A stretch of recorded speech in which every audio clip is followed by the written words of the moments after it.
سب سے بڑی تیاری کیا ہے کہ اپنے دلوں کو صاف کر لیں. جس دل میں نفرت ہو، بغض ہو، کسی کے لیے غصہ ہو، کسی کے لیے کیا کیا جذبے ہوں، دل صاف کرنا. ہمارے گھروں میں روزانہ جھاڑو ہوتا ہے، یہاں مدرسے میں روزانہ صفائی ہوتی کہ نہیں ہوتی؟ کیونکہ دنیا کی اصل گندگی ہے تو جھاڑو ہاتھ سے نہیں چھوٹ سکتا. حرم شریف میں دیکھا کیسے چاروں طرف خدام پھر رہے ہوتے ہیں برش لے کر. کہ تمہارے مولوی شاہد صاحب بھی ایک دفعہ وہاں خدام حجاج میں گئے تھے، میں نے ان کے ہاتھ میں برش دیکھا وہی.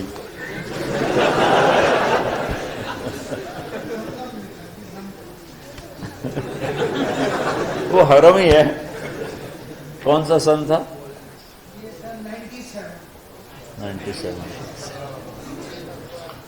تو دل پہ غبار ایسے آتا ہے جیسے صحن میں غبار آتا ہے. دل پہ گندگی ایسے آتی ہے جیسے صحن میں آتی ہے. تو ہم نے نظام بنایا ہوا ہے، لوگ وہ کر رہے ہیں، وہ روزانہ جھاڑو دیتے ہیں. تمہارا دل ایک آنگن ہے، ایک صحن ہے، اس میں بغض، نفرت، حسد، پتہ نہیں کیا کیا گندگیاں آئیں گی اور آتی رہیں گی. بچوں ایک کام کرو، جھاڑو پکڑ لو، صاف کرو. یا اللہ معاملہ تجھ سے کرنا ہے، لوگوں سے نہیں. کسی نے برا کہا، کسی نے غیبت کی، کسی نے گالی دی، کسی نے دھکا دیا، کسی نے حق مارا، کسی نے کچھ کیا. یا اللہ تیرے سبب میں نے اپنے دل کو سب سے صاف کیا، میں نے اپنے دل کو سب سے صاف کیا. یہ اتنی بڑی عبادت ہے کہ بڑے بڑے نفلوں والے، تہجد والے، حج عمرے روزے والے تمہیں نہیں پکڑ سکیں گے، کیونکہ اس کا کرنے والا دنیا میں کوئی نہیں. نفل پڑھنے والے تو بے شمار ہیں، عمرے کرنے والے بے شمار ہیں، علماء بے شمار ہیں، حاجی بے شمار ہیں، سخاوت کرنے والے بے شمار ہیں، لیکن اس ٹکڑے کو صاف کرنے والا لاکھوں میں ایک بھی نہیں. مشکل کام، آپ یہ سیکھ لیں. صاف کرو، صاف کرو، صاف کرو. یہ رمضان کی سب سے بڑی تیاری اور علم کو حاصل کرنے کی سب سے بڑی چابی ہے کہ اپنے دل کو کھلا کر لو. کوئی چیز خالی ہوگی تو کچھ آئے گا. جس دل میں بغض بھرا ہو، نفرت بھری ہو، حسد بھرا ہو، کینہ بھرا ہو، اس میں خاک آئے، اس میں تو علم کی ایک کرن بھی نہیں آئے گی. اس زبان سے چاہے جتنے مرضی موتی بکھیرے، دل اس کا اندھا ہوگا. لا تعمل ابصار ولكن تعمل قلوب التي في الصدور. یہ آنکھوں سے اندھے نہیں، دل سے اندھے ہیں.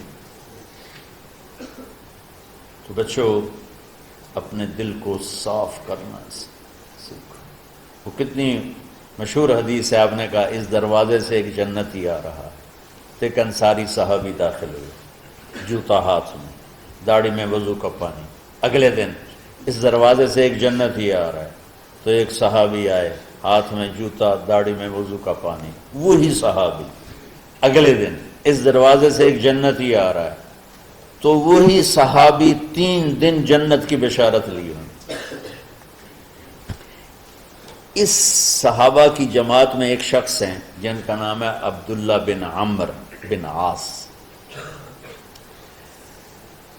ان سے بڑا عبادت گزار صحابہ میں کوئی نہیں تھا، نہ سابقین میں نہ متاخرین میں، نہ پہلوں میں نہ بعد والوں میں.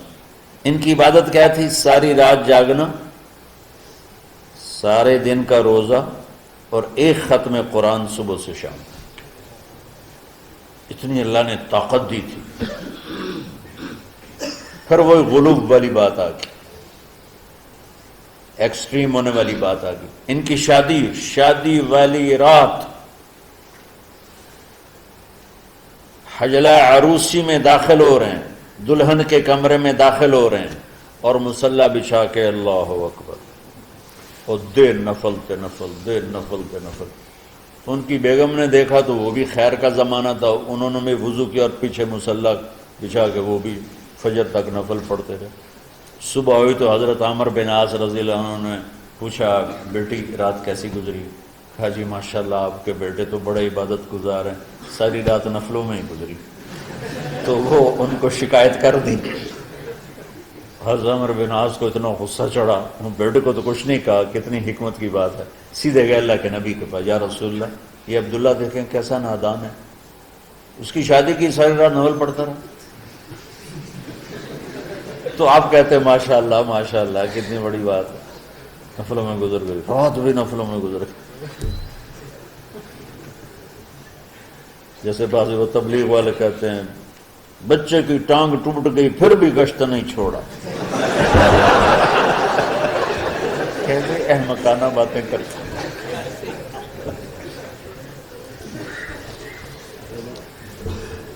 تو آپ نے حضرت عبداللہ بن عمر کو بلا کے ڈانٹا کہ تو نے مہینے میں 3 دن روزے رکھنے ہیں، بس نہیں رکھنے، اور ہفتے میں 1 قرآن ختم کرنا ہے۔ کہا یا رسول اللہ میرے اندر طاقت زیادہ ہے۔ پھر اچھا 15 دن روزے رکھنے، یعنی میرے اندر طاقت زیادہ ہے۔ آپ اس کو تھوڑا تھوڑا کر کے گھٹاتے رہے، اور وہ ہر دفعہ نہیں یا رسول اللہ میرے اندر طاقت زیادہ ہے۔ تو آخر میں آپ نے کہا اچھا چلو 100 میں داؤدی پہ آ جاؤ، 1 دن روزہ رکھو، 1 دن افطار کرو، اور 3 دن سے پہلے قرآن ختم نہیں کرنا۔ تو آپ نے اس کو پیچھے کیا۔ یہ بیٹھے تھے اس محفل میں، ان کے دل میں آیا کیا یہ بزرگ مجھ سے زیادہ عبادت کرتے، رات میں ساری جاگتا ہوں، دن روزہ رکھتا ہوں، 1 ختم کرتا ہوں، تو جنت کی بشارت تو مجھے ملنی چاہیے تھی، ان کو کیسے مل رہی؟ یہ کسی کتاب میں نہیں لکھا کہ یہ ان کا جذبہ تھا، لیکن جو کہ میں ان کی سیرت کو جانتا ہوں تو مجھے خیال آتا ہے کہ ان کی نفسیات میں یہ بات آئی ہوگی، چونکہ صرف انہی کو خیال آیا کہ میں جا کے دیکھتا ہوں کہ یہ بزرگ کیا کرتے ہیں۔ تو ان کے پاس پہنچ گئے، چاچا ذرا، وہ ادھیڑ عمر تھے، چاچا وہ میرے ابا تھوڑے ناراض ہیں، تو کچھ دن آپ کے پاس گزار لوں کا، بیٹا بسم اللہ آ جاؤ۔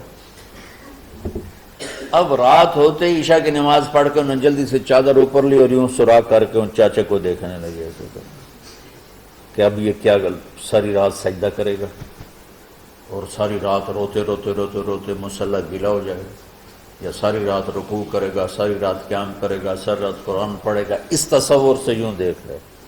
اور وہ بزرگ صحابی تشریف لائے، سرانے پہ سر رکھا، اللہم بسمک اموت و احیا، ہو گئے۔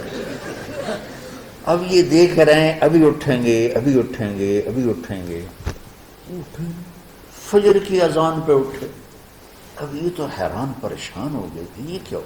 اس زمانے میں تو منافق تہجد نہیں چھوڑتے تھے ڈر کے مارے کہ پتہ نہ چل جائے ہمارے کفر کا۔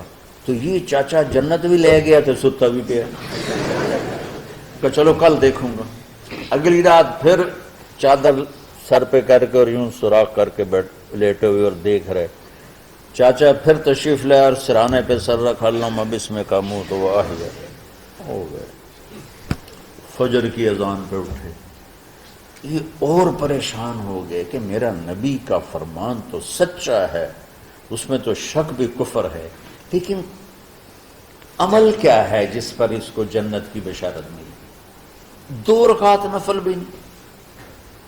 اور آج کے دور میں تم میں سے ماشاءاللہ اکثر بچے تہجد پڑھتے ہیں، کہ 1 رات اور دیکھوں گا، تیسری رات اللہم بسمک اموت و احیا، ساری رات۔ تو تیسری رات پھٹ پڑے عبداللہ بن عمر، کہنے لگے چاچا میری ابا سے کوئی لڑائی نہیں تھی، 3 دن میں تیرے بارے میں سنتا رہا، جنتی جنتی جنتی۔ میں دیکھنے آیا تھا کہ آپ کیا کرتے ہیں، آپ تو کچھ بھی نہیں کرتے ہو، ساری رات سوتے رہتے ہو، اب کیا کرتے ہو؟ میں کہا بیٹا یہی ہے جو تم نے دیکھا ہے۔ اب ان کو سمجھ میں نہیں آ رہا کہ یہ جوڑ کیسے بٹھاؤں، ادھر جنت کی بشارت، ادھر ساری رات خراٹے، اب یہ اس میں جوڑ کیسے بٹھاؤں؟ نبی کی بات تو غلط ہو نہیں سکتی۔ تو اب وہ نا ایسے نا بڑے بے دل سے ہو کر واپس مڑے، پتہ نہیں کی چکر ہوئے گی کوئی گل۔ جب وہ دروازے تک پہنچے تو کہنے لگے بیٹا ادھر آنا، واپس آ گئے۔ اب میں تمہیں اصل راز کی بات بتاتا ہوں۔ کیا ہے کیا؟ تو یہاں ہاتھ رکھا، کہا یہ جو دل ہے نا اس میں کسی انسان کی نفرت نہیں۔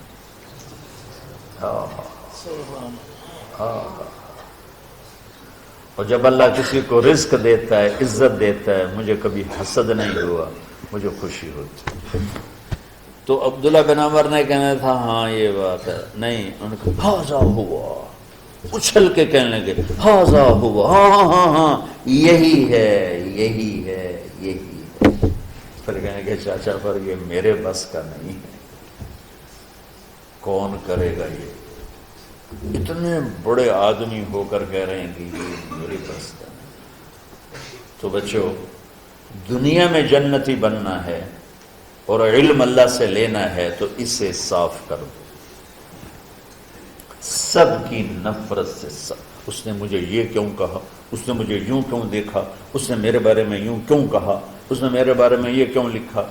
جس کی تعریف ہوتی میری کتنی برائی ہوتی، صرف تعریف تو نہیں، بھرا پڑا سوشل میڈیا مجھے گالیاں دیں۔